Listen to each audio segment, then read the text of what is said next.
জামাতের আব্দুল্লাহ তাহের অ্যারেস্ট হয়েছিলেন, জোনায়েদ সাকি আহত হয়েছিলেন, আমরা গুলি খেয়েছি, জেলে গিয়েছি।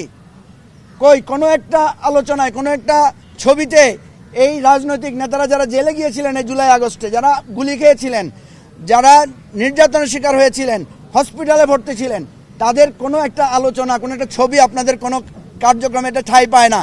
তাহলে আপনারা কিভাবে জাতীয় ঐক্যমত, সকল রাজনৈতিক দলের সহযোগিতা আপনারা কিভাবে চান? যে আপনাদের সবাইকে ধন্যবাদ।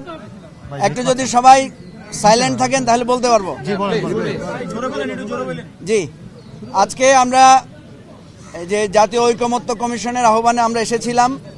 তো প্রধান উপদেষ্টা প্রথম ভাষণে উনি বলেছেন যে এটা দ্বিতীয় পর্ব, এবং দ্বিতীয় পর্বে উনি অনেকগুলো কথা বলেছেন। তার মধ্যে যেটাকে আমার কাছে খুবই গুরুত্বপূর্ণ মনে হয়েছে, উনি বলেছেন যে আন্তর্জাতিকভাবে অনেকগুলো জায়গা থেকে বাংলাদেশের অর্থনৈতিক উন্নয়নের জন্য উনি অসাধারণভাবে উনি সাহায্যর আশ্বাস পেয়েছেন, এবং উনি মনে করেন যে আমাদের অর্থনীতিটা একদম একটা পারফেক্ট জায়গায় নিয়ে যাওয়া সম্ভব যদি আমরা সেই সহযোগিতাটা পাই। দ্বিতীয় হচ্ছে জাতিসংঘের যে সহযোগিতার কথা উনি বলেছেন, যেটা আমাদের জন্য একটা বিরাট মাইল ফলক, সেটা তিনি বলেছেন। কিন্তু তিনি সেটা বলেছেন যে বিদেশিরা ওনাকে বলেন যে আমরা তো তোমাকে অর্থনৈতিকভাবে সাহায্য করতে পারবো, কিন্তু আমরা তোমাদের যে সংস্কার সেটা তো আমরা করতে পারবো না, সেটা তোমাদেরকে করতে হবে। সেই জন্য উনি বলেছেন যে আমরা এই সংস্কারের জন্য সকলের একটা সহযোগিতা দরকার। তো এই জায়গাটা আমার কাছে খুবই ভালো লেগেছে, উনি আজকে সে আহ্বানটা জানিয়েছেন। আমরা আমাদের এবি পার্টির পক্ষ থেকে ওনাকে ধন্যবাদ দিয়েছি, তবে আমরা ওনাকে কয়েকটা সমালোচনা করেছি। আমরা বলেছি যে প্রথম যেদিন আপনার সাথে সাক্ষাৎ হয়েছিল সেদিনই আমরা বলেছিলাম যে আপনি রাজনৈতিক দলগুলোর সাথে ঐক্যমত্য প্রতিষ্ঠার জন্য একটা টিম তৈরি করে দেন, কিন্তু আপনি সেটা করেন নাই, দেরি করেছেন।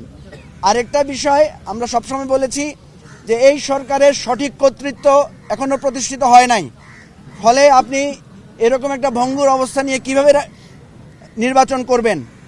আমরা স্পষ্টভাবে বলেছি স্থানীয় নির্বাচন আগে করেন বা জাতীয় নির্বাচন আগে করেন, কিন্তু আপনার প্রশাসনিক কর্তৃত্বটা লাগবে। আমি ওনাদেরকে একটা পরামর্শ দিয়েছি যে একজন উপদেষ্টা আপনারা ছদ্মবেশে বের হন, ছিনতাইকারীর কবলে পড়লে থানা থেকে আহ্বান করলে পুলিশের কি সাহায্য পাওয়া যায় এটা আপনারা সরেজমিনে দেখেন, এবং আমার এই বক্তব্যের পরে সবাই সেখানে করতালি দিয়ে সমর্থন দিয়েছে। আমরা মনে করি এই সরকার ক্ষমতায় আছে ঠিকই, কিন্তু তাদের কর্তৃত্বটা এখনও সুস্পষ্টভাবে হয় নাই, ফলে এরকম কর্তৃত্বহীন অবস্থায় যে কোনো নির্বাচন হবে আমাদের জন্য বিপজ্জনক।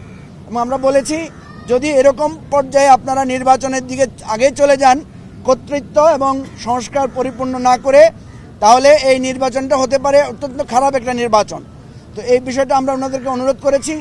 আরেকটা সর্বশেষ যেটা বলেছি যে আমরা কিন্তু আগেই সংস্কার কমিশনগুলোকে আমরা লিখিত আমাদের 5টা কমিশনকে আমরা প্রস্তাব দিয়েছি, সেই প্রস্তাবের আলোকে ওনারা কিন্তু অনেকগুলো সুপারিশ এখানে অন্তর্ভুক্ত করেছেন।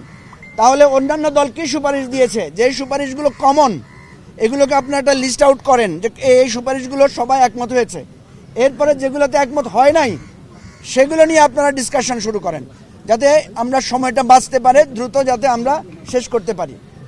সর্বশেষ আমি যে কথাটা বলেছি যে জাতীয় ঐক্যমত্য সৃষ্টির জন্য আপনাদের উচিত ছিল ভূমিকা নেয়ার, আপনারা সেটা নেন নাই। বাদ দেন 15-16 বছরে আমরা কি আন্দোলন করেছি, সংগ্রাম করেছি, সেটা যদি আপনারা নাও মানেন, জুলাই আগস্টে রাজনৈতিক দলগুলো, সেখানে বিএনপির নজরুল ইসলাম খান উপস্থিত ছিলেন, আমি বলেছি নজরুল ইসলাম খান অ্যারেস্ট হয়েছিলেন, জামাতের আব্দুল্লাহ তাহের অ্যারেস্ট হয়েছিলেন, জোনায়েদ সাকি আহত হয়েছিলেন, আমরা গুলি খেয়েছি, জেলে গিয়েছি। কই কোনো একটা আলোচনায়, কোনো একটা ছবিতে এই রাজনৈতিক নেতারা যারা জেলে গিয়েছিলেন এই জুলাই আগস্টে, যারা গুলি খেয়েছিলেন, যারা নির্যাতনের শিকার হয়েছিলেন, হসপিটালে ভর্তি ছিলেন, তাদের কোনো একটা আলোচনা, কোনো একটা ছবি আপনাদের কোনো কার্যক্রমে এটা ঠাঁই পায় না। তাহলে আপনারা কিভাবে জাতীয় ঐক্যমত, সকল রাজনৈতিক দলের সহযোগিতা আপনারা কিভাবে চান? এই কথা বলার পরও সকল রাজনৈতিক দলেরা এটাকে করতালি দিয়েছেন, সমর্থন দিয়েছেন। আমি মনে করি আরেকটা যে কথাটা আমরা বলেছি, আপনারা প্রচুর সমালোচনা শুনেন আমাদের, এটা খুব ভালো লাগে, কিন্তু কতটুকু আমলে নেন সেটা কিন্তু আমরা টের পাই না। সুতরাং আমরা আশা করি যে এই অন্তর্বর্তীকালীন সরকার তারা আমাদের এই কথাগুলোকে গুরুত্ব দিবেন, এবং যে ঐকমত্য প্রতিষ্ঠার জন্য যে কমিশন হয়েছে এই কমিশন ভালোভাবে কাজ করবে, এটা আমাদের প্রত্যাশা। আপনাদের সবাইকে অনেক ধন্যবাদ। আজকে এখানে কোনো এজেন্ডা ভিত্তিক আলোচনা করেন না, ওনারা বলেছেন আজকে শুধু শুভেচ্ছা বিনিময়ের অনুষ্ঠান। অর্থাৎ যে কমিটিটা হয়েছে জাতীয় ঐকমত্য কমিটির সাথে পরিচিত হওয়া এবং পরবর্তী কার্যক্রম সম্পর্কে পরামর্শ দেওয়া। সুতরাং এখানে কোনো নীতিগত আলোচনা আমরা করি নাই, আমরা বরং বলেছি যে আমাদের সাথে যখন আবার বসবেন ওনারা তখন আমরা স্পেসিফিক নির্বাচন কোনটা আগে চাই কোনটা পরে চাই, বা নির্বাচন কি পদ্ধতিতে হতে পারে, সংস্কার কোনটা গুরুত্ব পাবে, এই ধরনের বিস্তারিত আলোচনাটা আজকে করা যায় না, যেহেতু খুবই সংক্ষিপ্ত সময় ছিল। এটা আমরা পরবর্তী ধাপে আলোচনা করব। আজকে দ্বিতীয় পর্বের এটা ধরতে পারেন যে এটা একটা ইন্ট্রোডিউসিং প্রোগ্রাম। এখানে আলী রিয়াজ সাহেব বক্তব্য রেখেছেন, তারপরে আমাদের চিফ অ্যাডভাইজার বক্তব্য রেখেছেন এবং ওনারা আশ্বাস দিয়েছেন আমাদের কাছে সবার কাছে হার্ড কপি লিখিতভাবে ওনাদের সুপারিশগুলো ওনারা পাঠাবেন। পাঠানোর পরে আমরা একটা ফিডব্যাক দিব এবং দেন ওনারা একটা সুন্দরভাবে গুছিয়ে এই আলোচনাগুলো করবেন এবং আশা করা যাচ্ছে 2 মাসের মধ্যে আমাদের মৌলিক সংস্কার কোনটাতে আমরা একমত হয়েছি এটা নির্ধারিত হবে এবং এরপরে যেগুলোর ব্যাপারে আমাদের দ্বিমত আছে সেগুলোকে কীভাবে ঐকমত্যে পৌঁছানো যায় সেটার জন্য ওনারা পদক্ষেপ নেবেন।